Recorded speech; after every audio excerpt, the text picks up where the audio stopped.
हिजाब मामले को लेकर कर्नाटक हाईकोर्ट ने आज अपना फैसला सुना दिया। फैसले में कोर्ट ने माना कि हिजाब इस्लाम का जरूरी हिस्सा नहीं है। ऐसे में तालिबात का स्कूल में हिजाब पहनने की इजाजत नहीं दी जा सकती है। कोर्ट ने कहा कि ड्रेस कोड पर अमल करना जरूरी है। हालांकि इस फैसले के फौरन बाद अर्जी गुजार बेटियां अपने वकील के जरिए फैसले को सुप्रीम कोर्ट में चैलेंज कर दिया। उनका कहना है कि पर्दा इस्लाम का मजहबी सतून है और हमारा आइन मजहबी आजादी की इजाजत देता है। इसीलिए उन्हें यकीन है कि मुल्क की सबसे बड़ी अदालत यानी सुप्रीम कोर्ट से उन्हें इंसाफ मिलेगा। इस दौरान इस फैसले पर सियासत भी शुरू हो गई है। बीजेपी लीडरान जहां अदालत के फैसले के साथ खड़े नजर आए, तो वहीं अपोजिशन के ज्यादातर लीडरान इस पर फिलहाल खामोश रहे।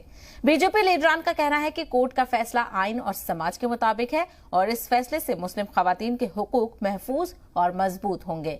वहीं महबूबा मुफ्ती, उमर अब्दुल्ला और असदुद्दीन ओवैसी समेत दीगर लीडरान का कहना है कि कोर्ट का फैसला मायूस करने वाला है। Has she mentioned it's written in Quran that girl should cover her hair and chest and her other body parts also.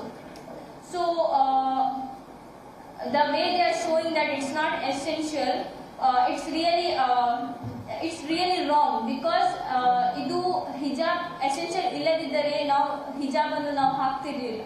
Our country has given the secular right to follow religion plus culture and education.